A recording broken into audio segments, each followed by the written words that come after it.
বলে তারাও সৌভাগ্যবান, ওই দেশের যারা জনগণ তারাও সৌভাগ্যবান। আসলে আপনি যদি একটি উত্তম জাতি গড়তে চান, আপনার স্থাপনার মাধ্যমে, স্ট্রাকচারের মাধ্যমে, অবকাঠামোগত উন্নয়নের মাধ্যমে একটা সভ্য জাতি গড়ে তোলা সম্ভব নয়। সভ্য জাতি গড়ে তোলার জন্য সর্বোচ্চ উত্তম চরিত্রওয়ালা মানুষ যদি হয়, উত্তম আদর্শের ধারক বাহক যদি কেউ হতে পারে, ওই জাতির যদি বড় বড় ইমারত নাও থাকে, বড় বড় ভোগবিলাসের জিনিস যদি নাও থাকে, শুধুমাত্র আদর্শ আর উত্তম চরিত্রের কারণে ওই জাতি পরবর্তীতে কোটি কোটি মানুষের জন্য অনুসরণীয় হয়ে যায়। ঠিক কিনা বলেন তো? রাসূল আকরাম সাল্লাল্লাহু আলাইহি ওয়াসাল্লাম এবং তারপরে সাহাবায়ে কেরাম, এদের তো আকাশচুম্বী ইমারত ছিল না। এদের চলাচলের জন্য ওই সময়েরও যত আধুনিক বিষয় ছিল এগুলাও তাদের মধ্যে ছিল না। মক্কায় ওই সময় প্রযুক্তি যা ছিল তার চাইতে রোমান সভ্যতা, তারপরে ওই ইরাক, ইরান, পারস্য, এরা আরো অনেক অত্যাধুনিক আধুনিক প্রযুক্তি সম্পন্ন ছিল সেই সময়ের। কিন্তু এরা যতই আধুনিক হোক না কেন, এই পৃথিবী পারস্যদের অনুসরণীয় হিসাবে গ্রহণ করে নাই। এই পৃথিবী তৎকালীন সময়ের সুপার পাওয়ার রোমদেরকে অনুসরণীয় হিসাবে গ্রহণ করে নাই। বরং এই পৃথিবীর শুধু মুসলমানেরা নয়, এই পৃথিবীর কোটি কোটি অমুসলিমেরা ওই সময়ের উট চড়ানো, ছেঁড়া জামা গায়ে দেওয়া রাসূলুল্লাহ সাল্লাল্লাহু আলাইহি ওয়াসাল্লামের সাহাবায়ে কেরামদের অনুসরণ শতাব্দীর পর শতাব্দী ধরে করে আসতেছে, কিয়ামত পর্যন্ত করবে। ঠিক কিনা বলেন? তাদের আদর্শের কথা, আখলাকের কথা আলোচনা হবে, গোটা পৃথিবীব্যাপী এই আলোচনা চলে। রাসূলুল্লাহ সাল্লাল্লাহু আলাইহি ওয়াসাল্লামের আলোচনা চলে। এই পৃথিবীতে অনেক অমুসলিম মনীষী রাসূলুল্লাহ সাল্লাল্লাহু আলাইহি ওয়াসাল্লামের আদর্শ নিয়ে পড়াশোনা করেছে, তার জীবন নিয়ে পড়াশোনা করে তাকে নিয়ে তার জীবনী সিরাত লিখেছে। অমুসলিমদের লেখা অনেক সিরাত বাজারে পাওয়া যায়, আমার আপনার নবীর ব্যাপারে তারা লিখছে। সেখানে সাহাবায়ে কেরামের কথা উল্লেখ করেছে। এই সভ্য পৃথিবীতে মূলত সভ্যতা শিখিয়েছে মুসলমানেরা। এই পৃথিবীতে এখনো যত ঐতিহাসিক নিদর্শন আছে এগুলো মুসলমানদের হাতে প্রস্তুত হয়েছে। অথচ দেখা যাবে এমন জায়গা আছে পৃথিবীর যেখান থেকে ইসলামকে নিশ্চিহ্ন করে দেওয়া হয়েছে, কিন্তু মুসলমানদের হাতে গড়া নিদর্শনগুলোকে তারা ধ্বংস করে নাই। কেন? তারাও জানে যে এই ধরনের নির্মাণ এটা আমাদের দ্বারা সম্ভব নয়। যেমন স্পেন থেকে ইসলামকে চিরতরে মুছে দেওয়ার অপচেষ্টা করা হয়েছে, অথচ দেখুন স্পেনের মধ্যে মুসলমানদের প্রতিষ্ঠিত অনেক স্থাপনা এখনো আছে। গ্রানাডার মধ্যে আছে অনেক স্থাপনার নাম তারা পরিবর্তন করে দিয়েছে। আচ্ছা, আমাদের এই উপমহাদেশ 800 বছর প্রায় মুসলমানেরা শাসন করেছে। আমাদের পার্শ্ববর্তী একটা বিশাল দেশ আছে যারা ইদানিং বক্তব্যের মাধ্যমে আমাদের স্বাধীনতাকে পর্যন্ত কেমন যেন অবজ্ঞা করতেছে, অস্বীকার করতেছে। 16ই ডিসেম্বরকে পাকিস্তানের বিরুদ্ধে তারা তাদের নিজেদের বিজয় বলে অভিহিত করতেছে। এইরকম বক্তব্য ওই দেশের সর্বোচ্চ স্থান থেকে আসতেছে, আমরা দেখেছি। আসল বিষয় হলো, যদি মুক্তিযুদ্ধের ইতিহাস বাস্তবে পাঠ করা হয় তাহলে দেখা যাবে তারা আমাদের মিত্র ছিল, সহযোগিতা করেছে, কিন্তু মূল রক্তদান, আত্মত্যাগ এগুলো এদেশের আপামর সাধারণ জনসাধারণই করেছে। ঠিক কিনা বলেন? একথা বলার দ্বারা তারা আমাদের সার্বভৌমত্বের উপরে আঘাত হেনেছে। আমি যে কথা বলতে চাচ্ছি আর কি, যে ওই দেশে মানুষ দেখার জন্য যায়, ভ্রমণের জন্য যায়, অনেক কিছু। বিশাল সুবিশাল দেশ, ওখানে দুই ধরনের জিনিস আছে দেখার মতো। একটা হলো আল্লাহ প্রদত্ত প্রাকৃতিক সৌন্দর্য, আর একটা হলো মানুষের দ্বারা নির্মিত কিছু ঐতিহাসিক স্থাপনা। আল্লাহ যেটা দিয়েছেন এটা তো কোনো মানুষের দ্বারা বিনির্মাণ করা সম্ভব নয়, কিন্তু মানুষের দ্বারা নির্মিত যত ঐতিহাসিক স্থাপনা আছে এগুলা একটাও তাদের দ্বারা নির্মিত হয় নাই, বরং ওই যে মুসলমান শাসকেরা 800 বছর শাসন করাকালীন সময় আগ্রার ঐতিহ্যবাহী তাজমহল তারাই প্রতিষ্ঠিত করেছে, ঠিক কিনা বলেন? দিল্লির কুতুব মিনার এটা মুসলমানদের দ্বারা প্রতিষ্ঠিত হয়েছে। আমরা দেখেছি যে হিন্দুত্ববাদকে প্রতিষ্ঠিত করতে গিয়ে অনেক স্থাপনার মুসলিম নাম তারা মুছে দিয়ে অন্য নাম তারা রাখতেছে। একটা জিনিস মনে রাখতে হবে, ইতিহাসকে বিকৃত করা যায় কিন্তু ইতিহাস মুছে দেওয়া যায় না। একটা সময় সূর্য যেমন যতই আঁধার হোক, রাতে যত অন্ধকার হোক, আকাশ যত মেঘাচ্ছন্ন হোক, একটা সময় মেঘ কেটে যায়, কুয়াশা কেটে যায়, আঁধার কেটে যায়, সূর্য তার আলো নিয়ে আল্লাহ প্রদত্ত স্বমহিমায় এই বিশ্ববাসীকে আলো প্রদান করে। এই সাময়িক মেঘাচ্ছন্নতা, সাময়িক কুয়াশা সূর্যের আলোকে নিশ্চিহ্ন করে দিতে পারে না, বরং সূর্যের আলো একটা সময় আবার ফুটে উঠে মানুষকে আলো দেয়। ওই রকম ভাবে ইতিহাস সাময়িক সময়ের জন্য হয়তো বিকৃত করা যায়, কিন্তু ইতিহাসকে মুছে দেওয়া যায় না। তা এই যে স্থাপনাগুলো, এগুলো মুসলমানদের দ্বারা নির্মাণ হয়েছে। এজন্য এই উপমহাদেশে মুসলমানদের অবদান অনস্বীকার্য, মুসলমানদের অবদান অনস্বীকার্য। যে কথা থেকে এত কথার দিকে গেলাম, মূল কথা হলো আদর্শ বিবর্জিত কোন জাতি কখনো মাথা উঁচু করে দাঁড়াতে পারে না। এখন আমাদের একটা পরিচয় আছে, আমাদের পরিচয় হলো আমরা মুসলিম। আমাদের পরিচয় কি? মুসলিম। সম্ভবত একটা কবিতা আছে, কার জানি, মুসলিম আমি সংগ্রামী, আমি চির রণবীর, আল্লাহকে ছাড়া কাউকে মানি না, নারায়ে তাকবীর। কবিতাটা মনে হয় ফররুখ আহমেদ অথবা জসিমউদ্দিনের হবে, স্মরণ নাই আমার। তাহলে দেখুন, এটাই বাস্তবতা, এটাই আমার মূল পরিচয়। মুসলিম আমার পরিচয়। মুসলিম বাতিলের বিরুদ্ধে, হকের পক্ষে, সত্যের পক্ষে ময়দানে লড়াই করতে পিছপা হয় না। এবং এই মুসলমানের তাকবীর হলো আল্লাহু আকবার। মুসলমানের তাকবীর ধ্বনি কি? এটা তার পাওয়ারকে বাড়িয়ে দেয়, ভীরুতাকে দূর করে দেয়, কাপুরুষতাকে দূর করে তার মধ্যে সাহস সঞ্চার করে, ঠিক কিনা বলেন? সেজন্য এই তাকবীরের ধ্বনি আমাদের দেওয়াও দরকার, আমাদের মনে রাখাও দরকার। দেখেন না, একটা জাতি মুসলমানদেরকে ধরে ধরে একটা স্লোগান দেওয়া হয় না, জয় শ্রীরাম, জয় শ্রীরাম। গত বছর আমরা দেখলাম ভারতের এক কলেজে এক মুসলমান বোনকে যখন হিন্দুত্ববাদীরা জয় শ্রীরাম বলে ঘিরে ধরছে, একটা মেয়ে হেঁটে যাচ্ছে তাদের মধ্য দিয়ে, সে যখন যাচ্ছিল তাকবীরের আওয়াজ তুলতে তুলতে যাচ্ছিল। এর দ্বারা কি বোঝা যায়? চতুর্দিকে হায়নার অবস্থান থাকার পরেও ওই মেয়ে তার বুকে অন্তরে সাহস সঞ্চার করার জন্য কারো দ্বারস্থ না হয়ে আল্লাহ তাআলার এই বড়ত্বের ধ্বনি দিতে দিতে তাদের সামনে দিয়ে চলে গেছে। ওই কুকুররা একটাও তার দিকে অগ্রসর হওয়ার দুঃসাহস করে নাই। এজন্য আমাদের এই তাকবীরের আওয়াজকে তারা অনেক ভয় পায়। গত টার্মে যখন ডোনাল্ড ট্রাম্প প্রেসিডেন্ট, এক জায়গায় হাই সিকিউরিটির মধ্যে সে বক্তব্য দিচ্ছিল, আপনারা হয়তো ভিডিওটা দেখছেন, কেউ পেছন থেকে একজন খালি নারায়ে তাকবীর আল্লাহু আকবার কইয়া উঠছে।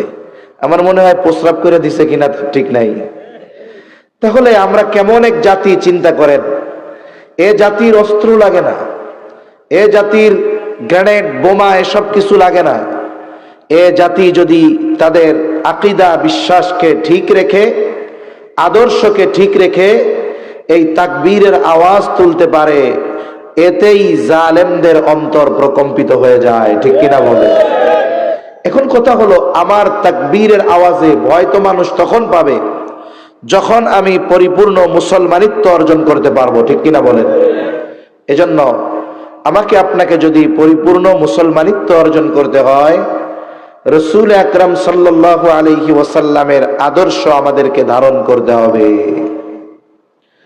আমি মূলত এখানে দুইটা গুণের কথা আল্লাহ তাআলা বলেছেন। এই দুইটা গুণ আমার আপনার নবীর মধ্যে, সাহাবা একরামের মধ্যে পরিপূর্ণভাবে ছিল। সাথে সাথে নবীজির আর কয়েকটা গুণের সমন্বয়ে এই আয়াতের আলোকে অল্প কিছু কথা বলে আমি আলোচনা শেষ করব ইনশাআল্লাহ। আসেন, এই আয়াতে মূলত আল্লাহ তাআলা কোন দুইটি গুণের কথা বলেছেন, আর এই দুইটা গুণ আমার আপনার নবীর মধ্যে কত পরিমাণ ছিল, কি পরিমাণ ছিল আমরা জানব। এজন্য সামগ্রিকভাবে এই আয়াতের আলোকে সব কথা বলা সম্ভব হবে না, বরং আমি আমার প্রয়োজনীয় যতটুকু মনে করব ততটুকু কথাই বলবো ইনশাআল্লাহ। এই আয়াতের মূল উদ্দেশ্য হলো, আল্লাহ তাআলা এই আয়াত যেই কারণেই নাজিল হোক না কেন, আমি ওই দিকে যাচ্ছি না। মূল বিষয় হলো, আল্লাহ তাআলা এই আয়াতে দুইটা নির্দেশ দিয়েছেন। একটা নির্দেশ হলো আমাদেরকে আমানতদার হওয়ার নির্দেশ, আর একটা নির্দেশ হলো ন্যায়পরায়ণতা, ইনসাফের নির্দেশ। রাসূলুল্লাহ সাল্লাল্লাহু আলাইহি ওয়াসাল্লামের চরিত্রে এই দুইটা গুণ পরিপূর্ণভাবে নবুয়তির আগেই ছিল।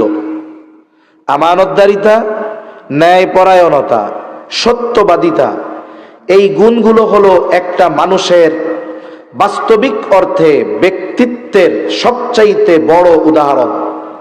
একটা ব্যক্তিত্ব সম্পন্ন মানুষের মধ্যে এই গুণগুলো পরিপূর্ণভাবে থাকে।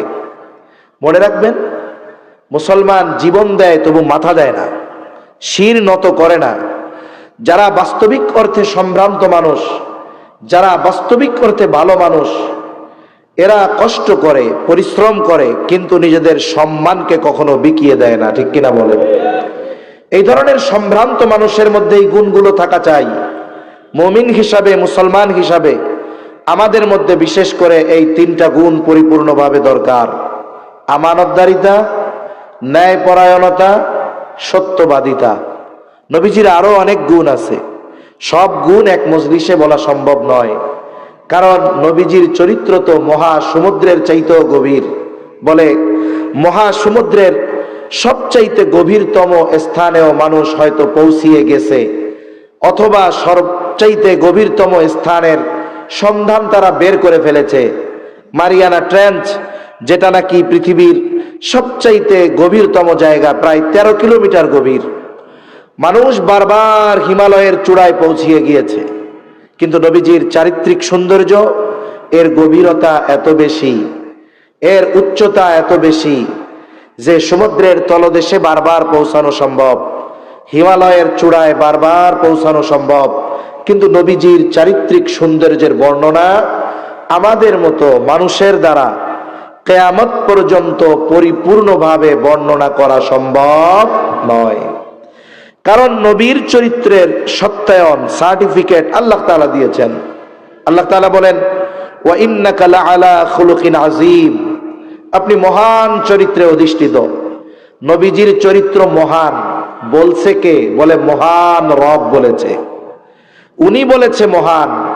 আমি আপনি বলা মহান আর আল্লাহ তাআলা বলা মহান, এটার মধ্যে তফাৎ আছে। তা নবীজির চরিত্র এরকম, এক মজলিসে সব বলা সম্ভব নয়, এক মজলিসে একটা বিষয়েরও পরিপূর্ণ আলোচনা করা সম্ভব নয়। তবে যেহেতু তিনটি বিষয়ের কথা বললাম, আমরা এই তিনটি বিষয় নবীজির চরিত্রের সাথে কেমন ভাবে ছিল আমরা ইনশাআল্লাহ অল্প পরিসরে শুধু জানবো তা নয়, এই তিনটা গুণ আমরা আমাদের নিজের মধ্যেও আনার চেষ্টা করব। সকলে বলি আমিন। আল্লাহ তৌফিক দিক, আবারও বলি আমিন। বলেন তো, একটা মানুষের মধ্যে যদি পরিপূর্ণ সত্যবাদিতা থাকে, একটা মানুষের মধ্যে যদি ন্যায়পরায়ণতা থাকে, একটা মানুষের মধ্যে যদি আমানতদারিতা থাকে, ওই মানুষটাকে কি আপনারা খারাপ মানুষ বলবেন? এই মানুষটাকে আমরা সব সময় ভালো মানুষই বলবো। আল্লাহ রাব্বুল আলামিন যে আয়াতখানা আপনাদের খেদমতে তিলাওয়াত করেছি, উক্ত আয়াতে দুইটা গুণের কথা আল্লাহ তাআলা বলেন ইন্নাল্লাহা ইয়া'মুরুকুম আন তুআদ্দুল আমানাতি ইলা আহলিহা। আল্লাহ তাআলা বলেন নিশ্চয়ই তিনি তোমাদেরকে নির্দেশ দিচ্ছেন, আল্লাহ তাআলা তোমাদের নির্দেশ দিচ্ছেন যে তোমরা আমানত তার হকদারের কাছে ফিরিয়ে দাও। আমি আগেই বলেছি আয়াতের শানে নুজুল এবং অন্যান্য বিষয়গুলো আমি করব না, শুধুমাত্র আমার উদ্দেশ্য যেটা সেইটুকু অংশই বলবো। মুফাসসিরিনে কেরাম বলেন এখানে আমানত তার হকদারের কাছে ফিরিয়ে দাও এর দ্বারা উদ্দেশ্য হলো যে তোমরা আমানতদার হও। 2 নম্বর আল্লাহ তাআলা বলেন وَإِذَا حَكَمْتُمْ بَيْنَ النَّاسِ أَن تَحْكُمُوا بِالْعَدْلِ। তোমরা যখন মানুষের মধ্যে বিচার আচার করবা, ন্যায় বিচার করবা। 1 নম্বর আমানতদারিতার গুণ আল্লাহ তাআলা অর্জন করার কথা বলেছেন। আমানতদারিতা এটা হলো মুমিনের ভূষণ। বলে একটা মানুষ নিজেকে ইমানদার দাবি করবে, তার মধ্যে আমানতদারিতা থাকবে না, এটা হতে পারে না। কারণ আমানতদারিতা এটা মুমিনের ঈমানের অবিচ্ছেদ্য অংশ। আর যার মধ্যে আমানতদারিতা নাই, খেয়ানতের স্বভাব, বলে এই খেয়ানতের স্বভাবটা হলো মুনাফিকের আলামত। ইমানদারের মধ্যে কখনো মুনাফিকের আলামত পাওয়া যাবে না। মুনাফিকের আলামত গুলো আমাদের যদিও জানা আছে, আবার একটু আলোচনা করি। মুনাফিকের আলামত কি? নবীজি 1 নম্বরে বলেন ইদা হাদ্দাসা কাযাবা। মুনাফিক যখন কথা বলে মিথ্যা কথা বলে। ইদা ওয়াদা আখলাফা, ওয়াদা করলে ওয়াদা খেলাফ করে। ইদা তুমিনা খানা, আমানতের খেয়ানত করে। আর এক হাদিসের মধ্যে আরেকটা বাড়ায় এসেছে ওয়া ইদা তাখাসামা ফাজারা। মুনাফিকের সাথে যখন কারো ঝগড়া হয় ও তখন অশ্লীল মন্দ বকাঝকা করে। এই যে 4টা বিষয় আলামত মুনাফিকের, আমি তো আমাদের সমাজে নামাজি, এর মধ্যেও এই 4টা আলামত পাইছি। আপনাদের সমাজে আছে? আরে হাজী সাহেব মসজিদের সভাপতি, ওর মধ্যেও মুনাফিকের এই 4 আলামত ভরা আছে, আছে না নাই? এগুলো যদি কারো মধ্যে থাকে বাহির করতে হবে। আরে ক্যান্সার নামক এক জীবাণু আছে, রোগ, বলে এইটা মানুষের জীবন ধ্বংসের কারণ হয়ে দাঁড়াতে পারে। আর এই মুনাফিকের আলামত এমন এক জীবাণু, এটা জীবন ধ্বংস না করবে ঠিক, কিন্তু এটা মানুষের ঈমানকে ধ্বংস করে দিতে পারে, ঠিক কিনা বলেন? এজন্য আমানতের খেয়ানত করা এটা মুনাফিকের আলামত। আমানতের হেফাজত করা এটা মুমিনের ভূষণ। এজন্য আমরা আমানতদার হব। আমাদের নবীও ছিলেন আমানতদার। নবীজি নবুয়াতির বহু আগে কাফেররা আমার আপনার নবীজির উপাধি দিয়েছিল আল আমিন। কাফেররা আমার আপনার নবীজির উপাধি দিয়েছিল as-সাদিক, আমানতদার, সত্যবাদী। নবীজি সাল্লাল্লাহু আলাইহি ওয়াসাল্লামের আমানতদারিতা কেমন ছিল? কেমন আমানতদার আমার আপনার নবী ছিলেন? তিনি শুধু মুমিনদের আমানতের হেফাজত করতেন এমনটা নয়, বরং তিনি কাফেরদের আমানত হেফাজত করতেন। নবীজি যখন আবু তালেব চাচা মারা গেল, নবীজির সহধর্মিনী খাদিজাতুল কুবরাও দুনিয়া থেকে চলে গেল।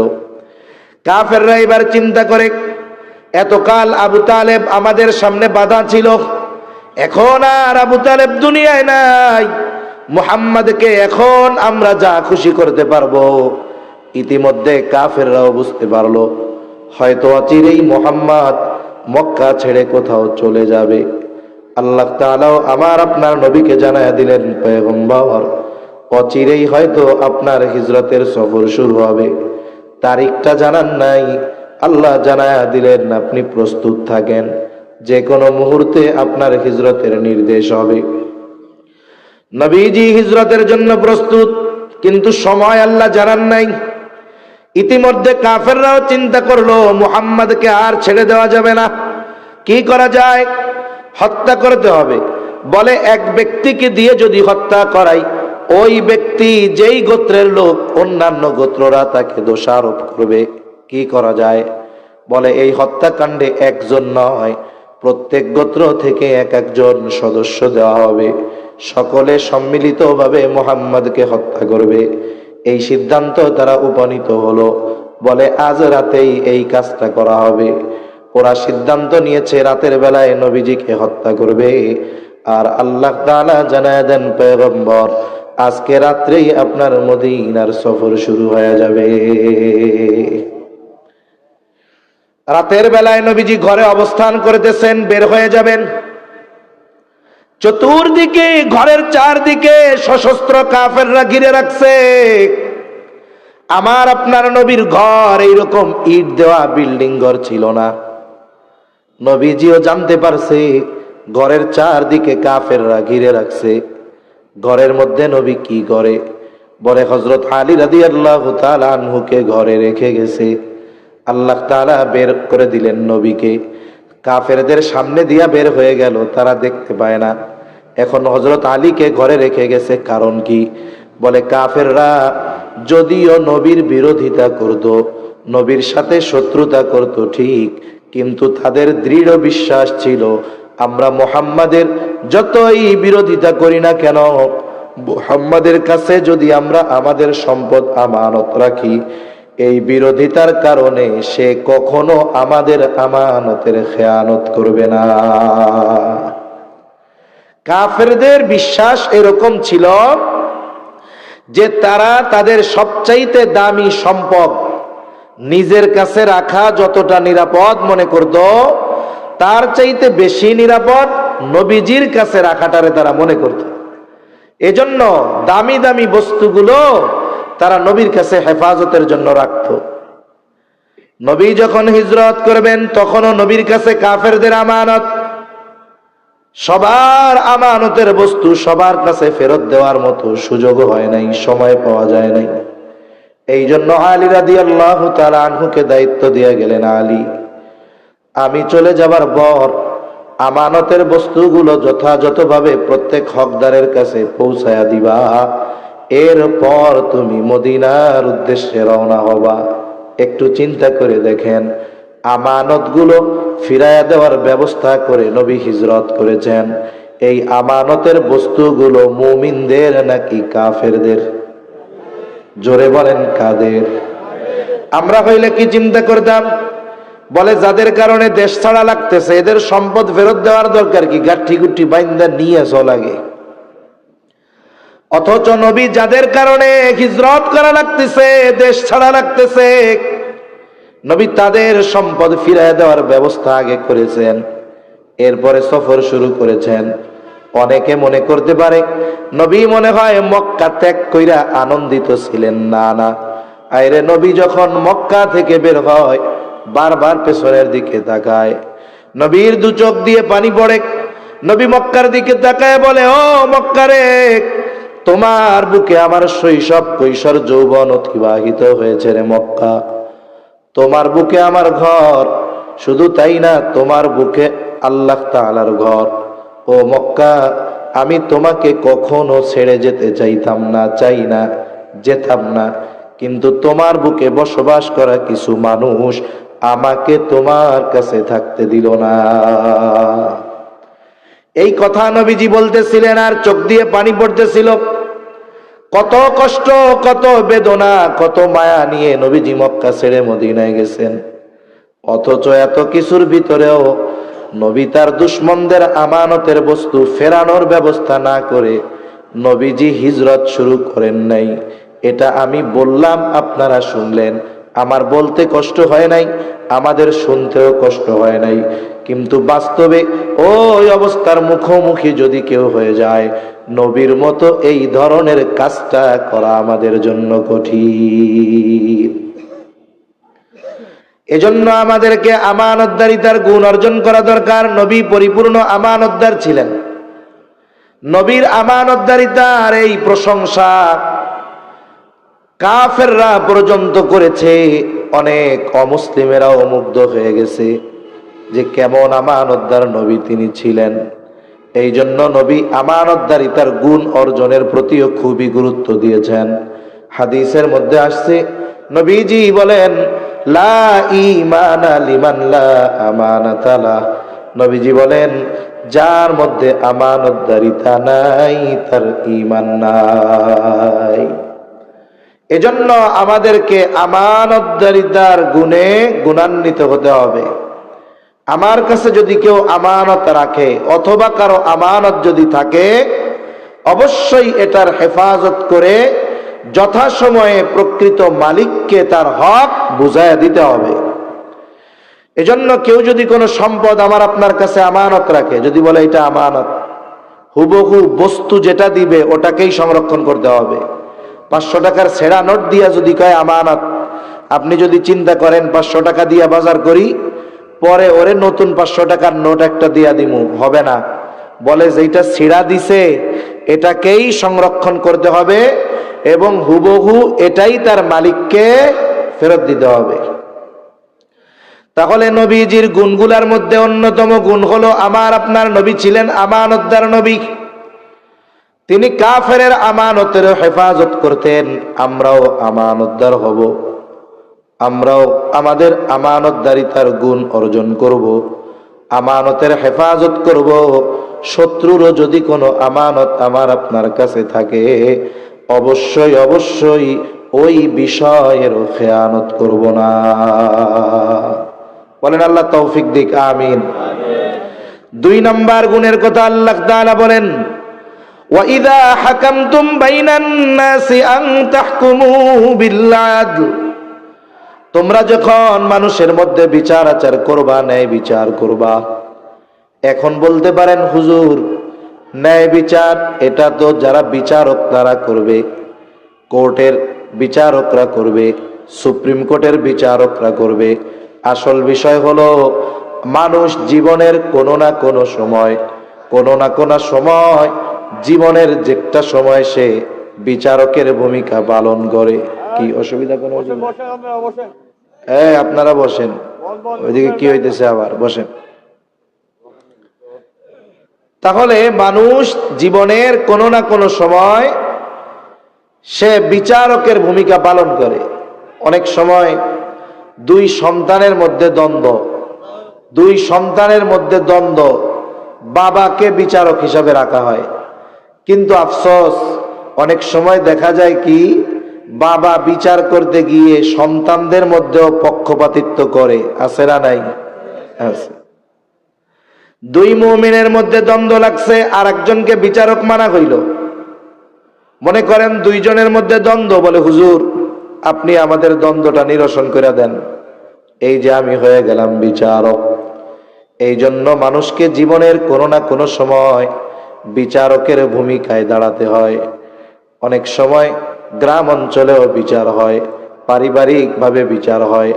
যেখানেই যিনি ফয়সালাকারী হবেন তিনি বিচারক।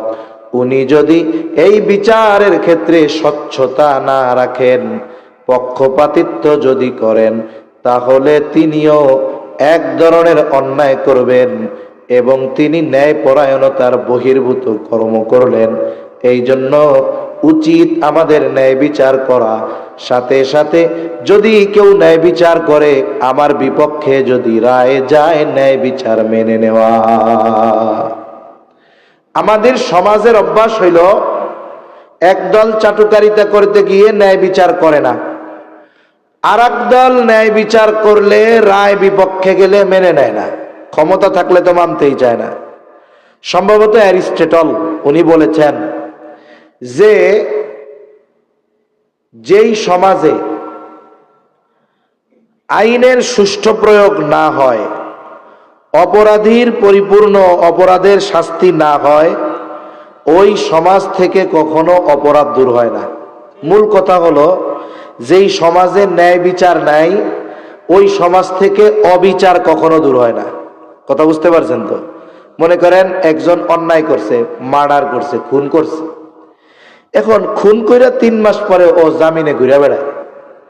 আর একজন ইসলামের পক্ষে বইলা 6 বছর বিনা কারণে জেল কাটতেছে। এখন মানুষ কি করবে? যারা একটু অন্যরকম চিন্তা করবে, দূর, ইসলামের পক্ষে কইয়া 6 বছর জেল কাটা লাগে, মার্ডার করলে 3 মাসে ছুটে চলে আসা যায়, তাইলে ইসলামের পক্ষে না কইয়া মার্ডার করাই ভালো। কথা বুঝেন নাই? এই যে হত্যা, খুন, রাহাজানি, ধর্ষণ কেন বাড়ে? আপনি আজ পর্যন্ত দেখাতে পারবেন না যে কোন খুনির বিচার যথাদ্রুত সম্ভব যথাযথভাবে হয়। আপনি দেখাইতে পারবেন না। দ্রুত বিচার হইব কাকে কয়? মোল্লাকে ধরতে পারলে দ্রুত বিচার হয়। কিন্তু 7 মার্ডারের বিচার স্পষ্ট প্রমাণাদি থাকার পরেও শুনছেন নি একটারও ফাঁসি দিছে? এখনো দেয় নাই। এই যে বিশ্বজিৎরে মারলো, একটা দুইটা মিডিয়া না, বিশ্বজিৎরে হত্যা করছে, এর অনেক ভিডিও ফুটেজ মিডিয়ার কাছে সুস্পষ্ট ভাবে আছে। যারে হত্যা করেছে তার চেহারা সুস্পষ্ট, যারা হত্যা করেছে তাদের চেহারা সুস্পষ্ট, কিন্তু এখনো তাদের শাস্তি দেওয়া হয় নাই। কবে দিবে না দিবে তার ঠিকও নেই। তাহলে যেই সমাজে ন্যায় বিচার নাই, ওই সমাজে অপরাধ কমে না, বরং সময়ের সাথে সাথে অপরাধ বাড়ে। সিসি ক্যামেরা দিয়ে অপরাধ কমানো যায় না, পুলিশ বাহিনীতে সদস্য বাড়ায়া অপরাধ কমানো যায় না। এই জন্য অপরাধ কমানোর জন্য ন্যায় বিচার দরকার। ন্যায় বিচার, বিচারকদের সর্বোচ্চ পাওয়ার দেওয়া দরকার। বলে একটা সময় ছিল শাসক যারা, তারাও কারণে বিচারকের মুখাপেক্ষী হওয়া লাগতো। কিন্তু আমাদের দেশে আমরা দেখেছি অতীতে যারা শাসক, বিচারক যদি কোনো রায় দেয়, শাসকদের বিপক্ষে গেলে বিচারকের জান বাঁচানোই কঠিন হয়ে যায়। কিন্তু দেখেন ওই সোনালী যুগের মানুষগুলো, এদের ন্যায় বিচার মেনে নেওয়ারও টেন্ডেন্সি ছিল, বিচার করারও টেন্ডেন্সি ছিল। একজন বিচার করার সময় দেখতো না যে আমি যদি সঠিক রায় দেই কার বিপক্ষে যাবে, ওইটা দেখার টাইম নেই। অমুসলিম হোক আর মুসলিম হোক, বিচারক রায় দিতেন স্বচ্ছতার সাথে। এজন্য দেখা যাইত অনেক সময় রাষ্ট্রপ্রধানের বিপক্ষে রায় চলে যেত, কিন্তু রাষ্ট্রপ্রধান হেডাম দেখাইতেন না, যারে আমি রাষ্ট্রপ্রধান আমার বিপক্ষে রায় দিলা, আমি প্রধানমন্ত্রী আমার বিপক্ষে রায় দিলা, এটা তারা করতো না। বরং বিচারক রায় দেওয়ার পরে যদি রায় তার বিপক্ষেও যাইতো, সেটাকে তারা ঠান্ডা মাথায় মাথা নত করে মাইনা নিত। একটা দুইটা উদাহরণ দেই। খলিফাতুল মুসলিমিন হযরত আলী রাদিয়াল্লাহু তাআলা, আলী রাদিয়াল্লাহু তাআলা ওনার একদিন কোথাও খুব দ্রুততার সাথে যাচ্ছেন, ওনার ঘোড়ার পিছনে ওনার লৌহ বর্ম বাঁধা ছিল। লৌহ বর্ম বলতে আধুনিক ভাষায় ধরেন বুলেট প্রুফ জ্যাকেট, লোহার পোশাক, তরবারি, তীর বর্ষার আঘাত থেকে চেস্ট, বুক, পিঠ এগুলো সেফ থাকতো আর কি। এইবার ওই লৌহ বর্ম পড়ে গিয়েছে, উনি টের পান নাই। এটা আবার দেখতে পাইছে একজন ইহুদি। খলিফা যখন চলে গেছে, ওই বর্মটা সে তুলে এনে ঘরের মধ্যে রেখে দিয়েছে। কিছুদিন পর সুন্দর করে ওইটারে পরিষ্কার পরিচ্ছন্ন করে বাজারে বিক্রয় করার জন্য আনছে। আমাদের দেশে অনেক সময় দেখবেন মসজিদে গেলে জুতা চুরি হয়, জুতা চুরি। আবার যেই এলাকায় জুতা চুরি হয়েছে দেখবেন আশেপাশে চুরাই জুতা বেচার মার্কেট আছে। অনেক জায়গায় দামি দামি জুতা বিক্রয় হয়, বস্তায় আইনা বসে, মোমবাতিটা জ্বালায় দেয়। আমরা অনেকে গিয়া খুঁজা খুঁজা কম দামে ভালো জুতা কিনি, ঠিক না? অনেকে আবার কোত্থেকে কিনতে, ওই যে রাস্তার পাশে বিক্রয় হয় টানা মাল, ওই জায়গায়। মনে রাখবেন, যদি কোনো জায়গায় চোরাই মাল বিক্রি হয়, আপনি সুনিশ্চিত যে এ মালগুলো চোরাই, তাইলে এই ধরনের মাল কেনা জায়েজ নাই। আপনি যদি কেনেন তাইলে আপনি চোরের সহযোগী, কারণ আপনি কেনার মাধ্যমে চোরকে পুনরায় চুরি করতে কেমন যেন নীরব ভাষায় উৎসাহ প্রদান করলেন যে দোস্ত তুই চুরি কর, কেনার জন্য আমরা আছি তো। কথা বোঝা গেছে? এজন্য আপনারা শহরে বসবাস করেন, আপনাদের সবার কম বেশি জানা থাকে যে কোন জায়গায় চোরাই মাল পাওয়া যায়। ওইখান থেকে যদি কেনা হয় তাহলে ঠিক হবে না, এটা গুনাহ হবে। এইবার ওই লৌহ বর্ম সুন্দর মতো রং টং করে একটু পরিষ্কার পরিচ্ছন্ন করে বাজারে বিক্রয় করার জন্য নিয়ে আসছে। হযরত আলী রাদিয়াল্লাহু তাআলা আনহু বাজারে আসছেন, খলিফাতুল মুসলিমিন। বাজারে আইসা উনি ওনার লৌহ বর্ম দেখাই চিনে ফেলছে। যদিও একটু পরিষ্কার পরিচ্ছন্ন করেছে, কিন্তু নিজের জিনিস তিনি চিনে ফেলেছেন। ইহুদিরে গিয়া ধরছে, ইহুদি, এই লৌহ বর্ম আমার, তুমি চুরি করেছো। ইহুদি বলে এটা হলো আমার। আলী রাদিয়াল্লাহু তাআলা আনহু বলে আমার। দুইজনের মধ্যে কথা কাটাকাটি চলতেছে, কিন্তু দেখেন আলী রাদিয়াল্লাহু তাআলা আনহুর এই পাওয়ার নাই যে খলিফাতুল মুসলিমিন হওয়ার কারণে নিজের মালটা জোর করে ইহুদির কাছ থেকে কেড়ে নিয়ে যাবে। এ পাওয়ার ওনার নাই। এবার দুইজনে মিলা চলে গেছে কাজীর কাছে, বিচারকের কাছে। চিন্তা করছেন, খলিফা বলতেছে এটা আমার, ও কয় আমার। খলিফার তো পাওয়ার আছে, যাই বেটা এটা আমার, পিটানি দিয়া কয়টা নিয়ে নিবে, কিন্তু এ সুযোগ নাই, তারা করে নাই। চলে গেছে কাজীর কাছে। বিচারককে বলে সুরাই। খলিফাতুল মুসলিমিনকে দেখে সুরাই দাঁড়ায় গেছে। খলিফাতুল মুসলিমিন বলে সুরাই, তোমার কাছে একটা বিচারের জন্য আসছি। কি বিচার? এই যে বলে ইহুদির কাছে যে লৌহ বর্ম দেখতেছো, এই লৌহ বর্মটা হলো আমার, এটা ইহুদি চুরি করেছে। আর ইহুদি বলে এটা হলো আমার। মাল আছে ইহুদির হাতে, দাবি করতেছে খলিফাতুল মুসলিমিন। যেহেতু মাল খলিফার হাত, ইহুদির হাতে, দাবি করে খলিফাতুল মুসলিমিন। সুরাই এবার বলতেছে, খলিফাতুল মুসলিমিন, এই লৌহ বর্ম যে আপনার বুঝলাম, তবে এই দাবির সপক্ষে আপনার সাক্ষী আছে নাকি? কারণ মালটা তো ইহুদির হাতে আছে, দাবি করতেছে খলিফাতুল মুসলিমিন, তাহলে যিনি দাবি করতেছে তার সাক্ষী দেখাইতে হবে যে এই মালটা যে আমার, এরা সাক্ষী। বলে হ্যাঁ আছে, হাজির করেন। হযরত আলী রাদিয়াল্লাহু তাআলা আনহু হাজির করেছেন ওনার বড় ছেলে হযরত হাসান রাদিয়াল্লাহু তাআলা আনহুকে। আর একজন রে আনছে, এটা হলো ওনার গোলাম। বলে এই দুইজন আমার ব্যাপারে সাক্ষী। সুরাই বলে, খলিফাতুল মুসলিমিন, আপনার সন্তানের সাক্ষ্য গ্রহণ করা হবে না, কারণ বাবার পক্ষে সন্তানের সাক্ষ্য, মনিবের পক্ষে গোলামের সাক্ষ্য গ্রহণ করা হবে না। এইবার আলী রাদিয়াল্লাহু তাআলা আনহু হাসান রাদিয়াল্লাহু তাআলা আনহুর ফজিলত বর্ণনা করে। কারণ নবী বলেছে, আল হাসান ওয়াল হুসাইন সাইয়্যিদা শাবাবি আহলিল জান্নাহ। বলে হাসান হুসাইন রাদিয়াল্লাহু তাআলা আনহু জান্নাতি যুবকদের সর্দার, নবী কইছে। কিন্তু সুরাই তার আইনের উপরে অটল, নীতির উপরে অটল। বলে আমি তাদের ফজিলতের কথা জানি, কিন্তু বিচারের ক্ষেত্রে আপনার সন্তানের আপনার পক্ষে সাক্ষ্য গ্রহণ করা হবে না। অন্য সাক্ষী আছে? আলী রাদিয়াল্লাহু তাআলা আনহু আয়েশা দিয়া কয় নাই। রায় চলে গেছে ইহুদির পক্ষে। কার পক্ষে গেছে? ইহুদি লৌহ বর্ম নিয়ে হাঁটা শুরু করছে। এবার আলী রাদিয়াল্লাহু তাআলা আন সুরাইয়ের সাথে অন্য আর একটা বিষয় কথা বলতেছে। এমন না যে মিয়া আমার পোলা মিথ্যা সাক্ষী দিত, মালটা আমি মিথ্যা কথা কইছি, আমি জান্নাতের সুসংবাদ প্রাপ্ত 10 জনের একজন, নবীজির জামাতা আবার চাচাতো ভাই, আমি মিথ্যা কথা কই, তুমি মেয়ে রায় আমার বিপক্ষে দিলা, এই সব কিছু বলতেছে না, অন্য বিষয় আলোচনা করতেছে।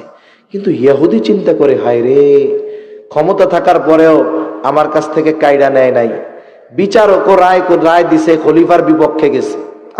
ইসলাম কত সুন্দর, এই চিন্তা কইরা ইহুদি আবার ফিরে আসছে। বলে কি কিছু বলবা?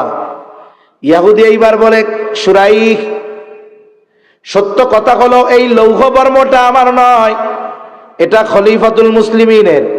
বলে উনি একদিন তাড়াহুড়ো করে কোথায় জনে যাচ্ছিলেন, পেছন থেকে পড়ে গেছে, উনি টের পায় নাই। আমি ওইটাকে কুড়ায়া বাড়িতে নিয়ে রাইখা কয়দিন পরে পরিষ্কার করে আজকে বাজারে বিক্রয় করার জন্য আসছিলাম। এই কথা বলে সে লৌহ বর্ম আলী রাদিয়াল্লাহু তাআলা আনহুকে ফেরত দিয়ে দেয়। আর এই ন্যায় বিচারের উপমা দেখে ইহুদি কালিমা পড়ে সাথে সাথে মুসলমান হয়ে যায়। বলেন তো এই ন্যায় বিচার আছে এই দেশে? পৃথিবীর কোথাও নাই। যদি ন্যায় বিচার থাকতো তাহলে নির্বিচারে ফিলিস্তিনে অর্ধ লক্ষর বেশি নিরস্ত্র নিরহ মুসলমানদের জীবন দিতে হতো না। ঠিক কিনা বলেন? বাস্তবিক অর্থ এইটা।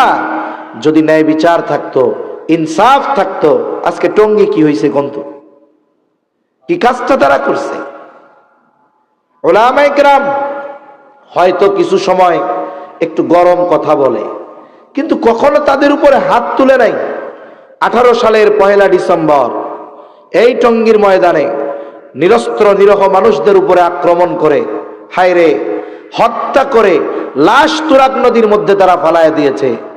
এই অবিচার, এই অন্যায় করার পরেও একটা সময় উলামায়ে কেরাম তাদেরকে মাফ করে দিছে, তাদের সাথে মিলেমিশে কাজ করতেছে। কিন্তু কি, এদের ষড়যন্ত্র অব্যাহত। এই যে 5 নভেম্বর উলামায়ে কেরামের আহ্বানে উলামা, তলাবা, সাধারণ জনতা সরওয়ার্দী উদ্যানে একত্রিত হয়েছে। ওখান থেকে উলামায়ে কেরামের সুস্পষ্ট বার্তা ছিল যে এইবারের 2 পর্বের ইজতেমা শুরাই নিজামে, আন্তর্জাতিকভাবে শুরাই নিজামে যেই তাবলীগের কাজ চলে উলামায়ে কেরামের তত্ত্বাবধানে, শুরাই নিজামের তত্ত্বাবধানে অনুষ্ঠিত হবে। এই ব্যাপারে দৃঢ় চূড়ান্ত সিদ্ধান্ত ছিল।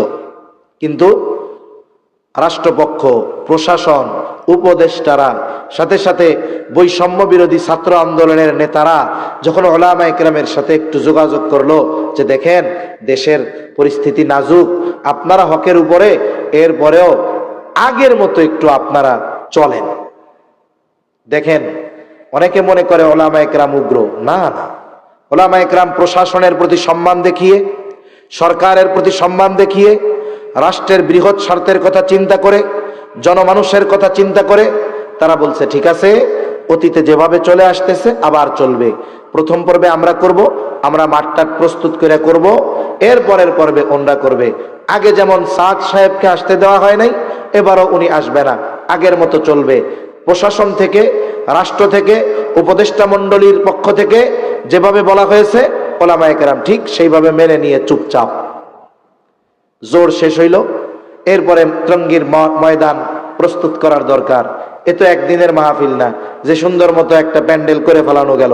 এটা বৃহৎ এক আয়োজন।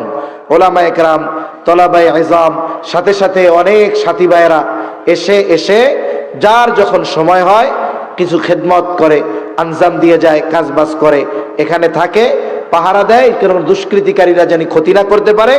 এভাবে রাতের গভীরে উলামায়ে কেরাম, তলাবা, তারপরে সাধারণ মানুষ, কেউ পাহারা দিচ্ছে, অল্প কিছু মানুষ, কেউ তাহাজ্জুদে আছে, কেউ ঘুমন্ত অবস্থায় আছে।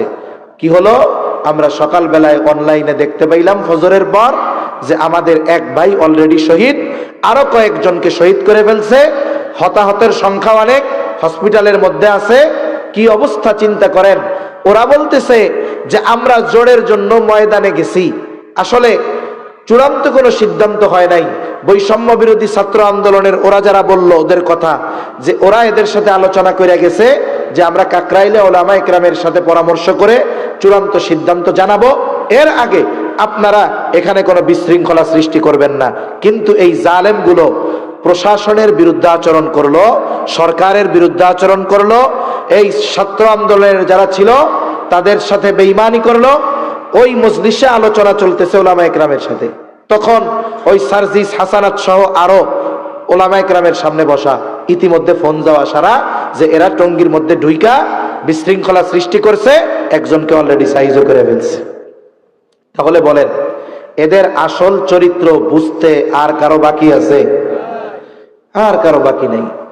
আবার দেখেন উলামায়ে কেরাম যখন মাইনা নিছে যে ঠিক আছে আমরা 31, 1, 2 ফেব্রুয়ারি, 31 জানুয়ারি, 1, 2 ফেব্রুয়ারি আমরা করব, এরপরে 6, 7, 8 নাকি ওরা করবে।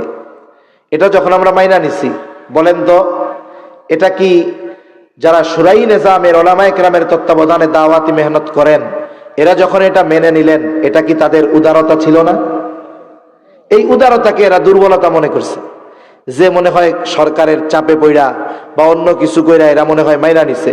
আসলে রাষ্ট্রের কথা চিন্তা করে, প্রশাসনের প্রতি রেসপেক্ট দেখিয়ে, উপদেষ্টা মণ্ডলীর প্রতি রেসপেক্ট দেখিয়ে, ছাত্র জনতা যারা তাদের উপরে রেসপেক্ট সম্মান প্রদর্শন করে এই রকম কঠিন সিদ্ধান্ত থেকে ওলামায়ে কেরাম ফিরে এসেছে।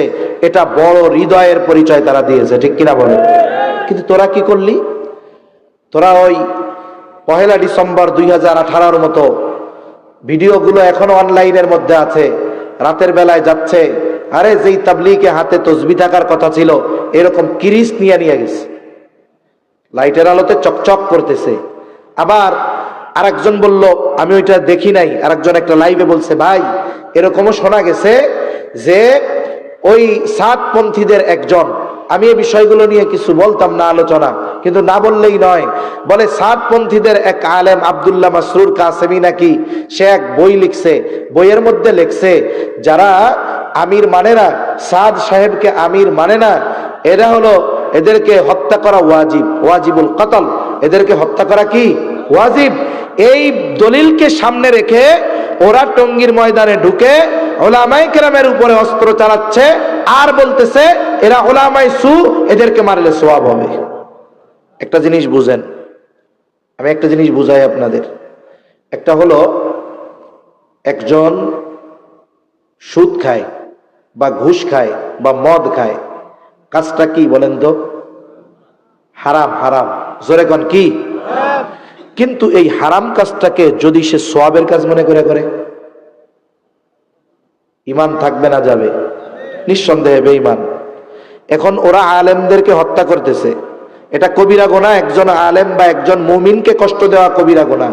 এখন এই কবিরা গুনাহরে যদি সওয়াব মনে করে, যারা করছে, যারা করাচ্ছে, এদের ব্যাপারে কি বলতে পারি? আমি তো মুফতি সাহেব না, এই জন্য কইলাম না। সেজন্য ভাই আমাদের খুব সাবধান থাকতে হবে, আমাদের সতর্ক থাকতে হবে। সাধারণ মানুষ একটা বিশৃঙ্খলার মধ্যে চলে যাচ্ছে। একটা জিনিস মনে রাখতে হবে, তাবলীগের ইতিহাস হয়তো এদেশের মানুষ জানে না। এই বাংলাদেশে তাবলীগ শুরু হয়েছে আলেমদের মাধ্যমে। এই বাংলাদেশে তাবলীগের কাজ সর্বপ্রথম শুরু করেছেন সদর সাহেব হুজুর শামসুল হক ফরিদপুরি রহমাতুল্লাহ আলাইহি। ওই উদয়পুর হয়েছে প্রথম মারকাজ। এরপরে যেহেতু এই কাজটা জাতীয় ব্যাপী, জাতীয় এক কাজ, একটা গ্রাম অঞ্চলে এর মারকাজ থাকলে হয় না, এরপরে ঢাকায় স্থানান্তরিত হয়েছে, এরপরে এই কাজ গোটা দেশব্যাপী ছড়িয়েছে।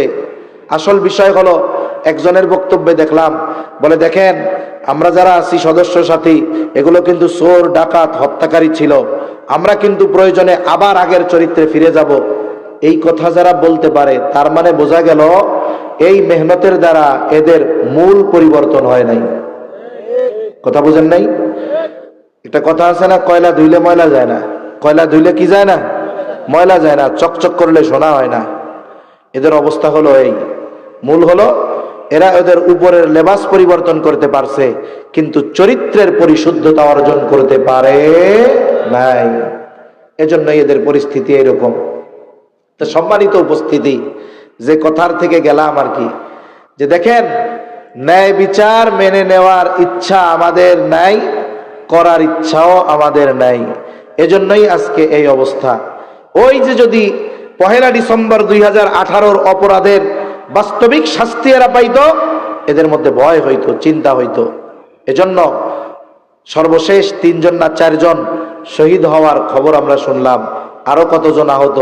কত বড় দুঃসাহস চিন্তা করেন।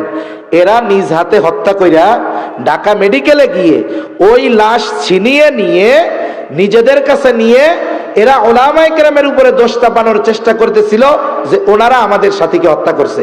আমি আসার সময় ভিডিও দেখতেছি, একজন ওই যার লাশ কাইডা নিতে গেছে, তার একটা ছেলে সেনাবাহিনীতে চাকরি করে, ওলামায়ে কেরামের সাথে পরামর্শ হচ্ছে জানাজার ব্যাপারে। ছেলেটা কান্না করতেছে, বলতেছে যে ওই সেনাবাহিনী ছেলে, ও যদি সেনাবাহিনীর সদস্য না হইতো তাইলে ওরা লাশ কাইডা নিয়ে ওলামায়ে কেরামের উপরে দোষ চাপানোর চেষ্টা করত। হত্যা করার পরেও কত বড় স্পর্ধা যে এই মানুষগুলো যাদের হত্যা করছে তাদের লাশ আবার কেড়ে নিয়ে ওলামায়ে কেরামের উপরে দোষ চাপানোর জন্য চেষ্টা করতেছে। আপনি চিন্তা করছেন এ কসুর তাবলীগের দরকার নাই, এ সাতার তাবলিগের দরকার নাই। এদেরকে অচিরেই এদের অপরাধের একেবারে সর্বোচ্চ শাস্তি যদি না দেওয়া হয়, এদেশের মুসলিম জনতার সাথে বেঈমানি করা হবে। ঠিক কিনা বলেন? মনে রাখতে হবে, দ্বীনি কাজ, দাওয়াতি কাজ, এটার পরিচালনা উলামায়ে কেরাম করবেন। যদি এদেশে তাবলীগের কাজ চালাতে হয়, সোজা কথা, উলামায়ে কেরামের তত্ত্বাবধানে চলবে। আপনারা বলতে পারেন, হুজুর আপনারা তো এত আগে এটার সাথে ইনভলভ ছিলেন না, এখন এত জড়ায় কড়ায় ধরছেন কেন? এর মধ্যে কি মধু আছে নাকি? আর মিয়া মানুষ মার খাইতেছে না, মধু কিসের আছে? বলে শুনেন, যখন একটা কাজ সঠিক পথে চলবে তখন তো এই জায়গায় আর বাগড়া দেওয়ার দরকার নেই। যখন কাজটারে আঁকা বাঁকা নষ্ট করে ফেলতে যাবে, তখন এখানে অবশ্যই যাদের চোখে ত্রুটি বিচ্যুতি ধরা পড়বে তারা এটা পরিশুদ্ধ করার, সংশোধন করার চেষ্টা করবে। ঠিক কিনা বলেন? সেজন্য উলামায়ে কেরামের তত্ত্বাবধানে তাবলীগ পরিচালিত হওয়া দরকার। উলামায়ে কেরামের তত্ত্বাবধানে যদি না হয়, তাহলে এটারে যেটা খুশি সেটা তারা বানায় ফেলবে, একটা বিশৃঙ্খলা সৃষ্টি করবে। আর বিষয়গুলো হলো, সমস্যাগুলো কি, এটা বাহির থেকে অনেক কিছু বোঝা যায় না। এই সমস্যাগুলো জানার জন্য আমাদের উলামায়ে কেরামের কাছে যাওয়া দরকার। মনে রাখবেন, উলামায়ে কেরাম এ জাতির খারাপ চায় না, এ জাতির কল্যাণ চায়, ভালো চায়। কারণ উলামায়ে কেরামের তো এই দেশে বিশৃঙ্খলা সৃষ্টি কইরা বিদেশে পালায় যাওয়ার মতো কিছু নাই। আজ পর্যন্ত কোন হুজুরের কানাডায় বাড়ি পাইছেন? কোন হুজুর টাকা পাচার করছে? আরে আমাকে তো এই দেশেই থাকা লাগবো। এজন্য এই দেশে বিশৃঙ্খলা সৃষ্টি করে আমরা কোন জায়গায় যাবো?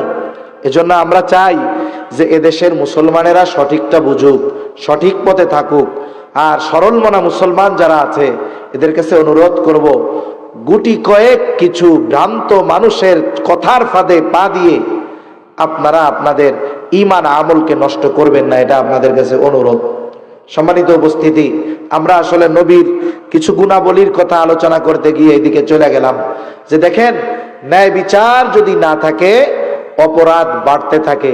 ওই সোনালী সময়ে ন্যায় বিচার এমন ভাবে ছিল যে বিচার করত সেও সঠিক রায় দিতে ভয় পাইতো না, আর যার বিরুদ্ধে রায় যাইতো সে যদি রাষ্ট্রপ্রধানও হতো সে প্রতিবাদ করতো না।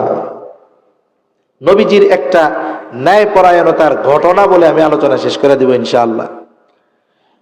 নবীজির দরবারে এক মহিলার বিচার আসছে। মহিলা চুরি করছে, চোরের হাত কাটা হবে। পানি আছে? চুরি করছে, চোরের হাত কাটা হবে। চোর হইল মহিলা, আবার চোর হলো কুরাইশ বংশের। যদিও কুরাইশ বংশের, তার গোত্র হলো মাখজুম গোত্র। কুরাইশ বংশের তিনটা শাখা ছিল, একটা হলো হাশেমি, একটা হলো উমাইয়া, আর একটা হলো মাখজুম। এই কুরাইশ বংশের হাশেমি গোত্র হলো এই পৃথিবীর সবচাইতে সম্মানিত গোত্র। কুরাইশ বংশের উমাইয়া আর মাখজুম, এ দুটাও কুরাইশ বংশের গোত্র। গোত্র ভিন্ন হোক, বংশ তো কুরাইশ। সাহাবায়ে কেরাম যখন জানছে যে এই মহিলা কুরাইশ বংশের মাখজুম গোত্রের মহিলা, এই মহিলার যদি হাত কাইটা দেয় তাইলে কাফেররা বলা বলি শুরু করবে যে দেখ, কুরাইশ বংশের বেডি, এইটাও চোর। এরকম স্বভাব আমাদের মধ্যে আছে না? আমরা অনেক সময় কি করি জানেন, একটা ব্যক্তির দোষকে সামনে রেখে আমরা ওই দোষটা গোটা গোত্রের উপরে চাপায়া দিই, বংশের উপরে চাপায়া দিই। মনে করেন মোল্লা গোষ্ঠী, ওই গোষ্ঠীর একজন চুরি করছে, এই চুরির দায় কি গোটা মোল্লা গোষ্ঠীর নাকি শুধু এই ব্যক্তির? কিন্তু কি করব, পরের দিন সকালে যখন মোল্লা গোষ্ঠীর কেউ বাজারে যাইব, আর এক গোষ্ঠীর লোক কইব, মোল্লা গোষ্ঠীর লোক তোমরা যা চুরি করা ধরছো, তোমরা তো চোরের গোষ্ঠী। এরকম বলার লোক সমাজে আছে না নাই? এটা কখনো করা যাবে না। অপরাধ যার, এর অপরাধের শাস্তি তার, এর দায়ভার তার। সাহাবায়ে কেরাম নবীর বংশকেও ভালোবাসে, এই জন্য চিন্তা করলেন যে এই মহিলার যদি হাত কাটা হয় তাহলে কাফেররা বলবে দেখ, কুরাইশ বংশের মহিলা চোর। এই কথাটাও সাহাবায়ে কেরামের ভালো লাগবে না। তারা চিন্তা করলো কি করা যায়, নবীর কাছে সুপারিশ করা দরকার, কিন্তু কেমনে করব? হয়তো নবী জানেন না এই মহিলা কুরাইশ বংশের। যায়েদ রাদিয়াল্লাহু তাআলা আনহুর সন্তান ওসামা ছোট মানুষ, ওকে শিখায় দেওয়া হলো, যাও তোমার নানার কাছে গিয়ে বলো, নানা যেই মহিলা চুরি করেছে শাস্তি দেওয়া হবে। সে হলো কুরাইশ বংশের মহিলা। ছোট মানুষ যা শিখায়া দিছে যায় তাই কইছে। নবীজি বুঝতে পেরেছেন এই কথা ওসামা নিজের থেকে বলে নাই, নিশ্চয়ই তাকে কেউ কথাটা শিখায়া দিছে। নবীজি হুজরা থেকে বের হলেন। নবীজি বলেন, তোমরা কি আমাকে এমন বিষয়ের জন্য সুপারিশ করতেছো যেই বিষয়ের শাস্তি কার্যকর করার নির্দেশ আল্লাহ তাআলা দিয়েছেন? নবীজি এবার খুতবা দিলেন। নবীজি বলেন, তোমাদের পূর্বে অনেক সম্প্রদায়কে এই কারণে ধ্বংস করে দেওয়া হয়েছে যে তাদের মধ্যে যখন কোনো সম্ভ্রান্ত ব্যক্তিকে চুরির অপরাধে আটক করা হতো তাকে ছেড়ে দেওয়া হইতো। এই যে দেখেন না 50,000 কোটি টাকা ব্যাংক ঋণ, বরে ওরে আটক করছে দরবেশ বাবা। আবার কত জালেম প্রকাশ্যে ছাত্র জনতাকে গুলি করার অর্ডার দিয়েছে, তাদেরকেও আটক করা হয়েছে, কিন্তু হাতে হাত করা নাই, পায়ের মধ্যে বেড়ি নাই, বরং মনে হয় জামাই বাড়ি থেকে ঘুরে ফিরে আসতেছে, গায়ে সুতি জামা, মার দেওয়া, আয়রন করা। এদেরকে হাত করা, পায়ে বেড়ি কেন দেওয়া হয় না? বলে সম্ভ্রান্ত লোক। ঠিক কিনা বলেন? কিন্তু দেখেন এর চাইতে ছোট অপরাধ অথবা নিরপরাধ ব্যক্তিদেরকে যখন আটক করা হলো, ওলামায়ে কেরামকে আটক করা হলো কেন? বলে ইসলামের পক্ষে, দেশের পক্ষে কথা বলার কারণে। জেলখানার থেকে যখন আদালতে নেওয়া হয়, একেবারে 3 স্তরের সিকিউরিটি, সাথে হেলমেট পরায় দেওয়া হয়, বুলেট প্রুফ জ্যাকেট লাগায় দেওয়া হয়, পায়ের মধ্যে বেড়ি, হাতের মধ্যে হাত কড়া। কেমন ভাবে নেওয়া হয়েছে! অথচ দেখেন এই অপরাধের পরেও তাদেরকে জামাই আদর করা হইতেছে। আবার অপরাধ করে নাই তাদেরকে কঠিন শাস্তি দেওয়া হচ্ছে। এটা কিন্তু উম্মতের জন্য ভালো না। নবীজি সেই কথাই বলেন, ওই অপরাধে যখন কাউকে আটক করা হয়, সম্ভ্রান্ত ব্যক্তি তাকে ছেড়ে দেওয়া হলো। আবার যখন একই অপরাধে কোনো দুর্বলকে আটক করা হয়, তার উপরে শাস্তি কার্যকর করা হয়। নবীজি বলেন, এই কারণে অতীতের বহুত সম্প্রদায়কে আল্লাহ তাআলা ধ্বংস করে দিয়েছে। নবী এবার বলেন, আল্লাহর শপথ, মুহাম্মাদের কন্যা ফাতেমাও যদি চুরি করত, খাতুনে জান্নাত ফাতেমা মুহাম্মাদের কন্যা, সেও যদি চুরি করত, নবীজি বলেন লাকাতাতু ইয়াদাহা, আমি ফাতেমার হাতটাও কাইটা দিতাম। তার মানে চুরি করেছে আমারও কন্যা, সে খাতুনে জান্নাত হয় হোক। অপরাধের শাস্তির কাছে কোনো টাল বাহানা চলবে না, স্বজন প্রীতি চলবে না। অপরাধ যদি আমার কন্যাও করে তাকেও শাস্তি দেওয়া হবে। নবীজি এই ন্যায় বিচারের উপমা আমাদের শিখায় গিয়েছেন। কিন্তু আফসোস, আজকে এই জাতি, শুধু জাতি বললে ভুল হবে, গোটা দুনিয়া আমানতদারিতা বঞ্চিত, ন্যায় বিচার বঞ্চিত। ঠিক কিনা বলেন? এই 2টা গুণ আমরা নিজেরা আগে অর্জন করব। আমরা যদি চিন্তা করি আমাদের শাসকরা আমানতদার হোক, ন্যায় বিচারক হোক, এরপরে আমরাও আমানতদার হব, হবে না। কারণ আমরা যেমন শাসক চাই, আমাদের চরিত্রকে আগে তেমন বানাতে হবে। আমাদের চারিত্রিক পরিবর্তন নাই। আমরা চাই যে ওমরের মতো একজন শাসক হোক। ওমরের মতো শাসক চাইলে আবু হুরায়রার মতো প্রজা হওয়া লাগবে। ঠিক কিনা বলেন? নবীজির আরেকটা গুণ বলতে চাইছিলাম, সময় শেষ হয়ে গেছে, 2-3 মিনিটের মধ্যে বইলা দেই। আরেকটা গুণ হলো সত্যবাদিতার গুণ। কিসের গুণ? আমার আপনার নবী জীবনে কোনোদিন মিথ্যা কথা কয় নাই, গোটা হায়াতে একটা মিথ্যা কথাও বলেন নাই। কাফেররা পর্যন্ত আমার আপনার নবীর এই সত্যবাদিতার সাক্ষ্য দিছে। নবীজি যখন 43 বছর বয়স, নবুয়তের 3 বছর পর সাফা পাহাড়ের উপরে উঠা মক্কাবাসীরে ডাক দিয়া দ্বীনের দাওয়াত দিবেন, নবীজি তখন তাদের বলতেছে, আমি যদি তোমাদের এই খবর দেই, এই পাহাড়ের পেছন দিকে একদল সশস্ত্র সৈন্য তোমাদের উপরে আক্রমণ করার জন্য প্রস্তুতি নিচ্ছে, আকুনতুম মুসাদ্দিকিয়া, তোমরা কি আমার এই কথা বিশ্বাস করবা নাকি? নবীজি তাদের প্রশ্ন করলেন। সকলে সমস্বরে জবাব দিল, কেন নয় মুহাম্মদ, ইতিপূর্বে তুমি আমাদের সাথে সত্য কথাই বলেছ, ইতিপূর্বে তোমাকে আমরা সব সময় সত্যবাদী পেয়েছি, আমাদের সাথে কখনো তুমি মিথ্যা কথা বলো নাই। তার মানে নবীজির ওই 43 বছরের সময় কাফেররা সাক্ষ্য দিয়েছে যে গোটা 43 বছরে আমার আপনার নবী একটা মিথ্যা কথাও বলে নাই। এরপরে তো বলেনই নাই, এরপরে তো নবীজির সত্যবাদিতার সাক্ষ্য স্বয়ং আল্লাহ তাআলা দিয়েছেন। সুবহানাল্লাহ বলেন। নবীর গুণগুলোর অন্যতম গুণ সত্যবাদিতার গুণ। এজন্য আমাদেরও উচিত সত্যবাদিতার গুণ অর্জন করা। কিন্তু আমাদের অভ্যাস হইল দিনে 2, 4, 10টা 50টা মিথ্যা কথা না কইলে আমাকে পেটের ভাত হজম হয় না। ঠিক কিনা বলেন? অনেক সময় সত্য বলার সুযোগ থাকার পরেও মিথ্যা কথা কয়, মানে পার্ট অফ লাইফ হয়ে গেছে। মিথ্যা আমাদের জীবনের একটা অবিচ্ছেদ্য অংশের মতো হয়ে গেছে।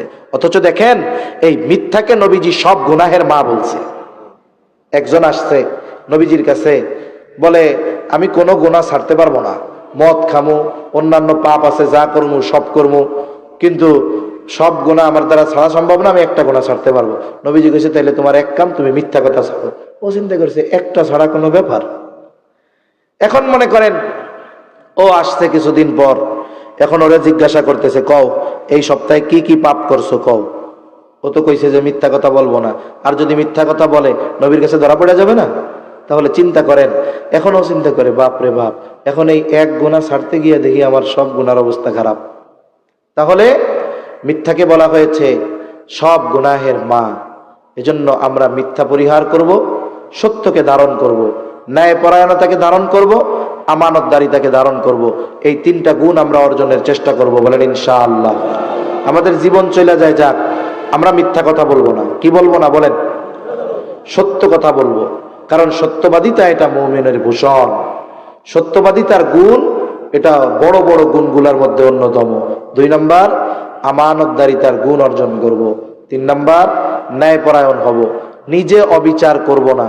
যদি কোনো সময় বিচারের সুযোগ আছে ইনসাফের সাথে বিচার করব। আমার কাছে যদি কোনো শত্রুও ন্যায় বিচারের জন্য আসে, সে আমার শত্রু হওয়ার কারণে তার উপরে অবিচার করব না। আমরা যদি আমাদের চরিত্রকে পরিবর্তন করতে পারি, তাহলে দেখবেন আমার পরিবার পরিবর্তন হবে, সমাজ পরিবর্তন হবে, এলাকা পরিবর্তন হবে ইনশাআল্লাহ। আল্লাহ তাআলা যদি চায় গোটা রাষ্ট্র তখন পরিবর্তন হয়ে যাবে ইনশাআল্লাহ। আল্লাহ সুবহানাহু ওয়া তাআলা আমাদের সকলকে এই গুরুত্বপূর্ণ 3টা গুণ অর্জন করার তৌফিক দান করেন। সকলে বলি আমিন। ওয়া আখিরু দাওয়ানা আনিল হামদুলিল্লাহি রাব্বিল আলামিন।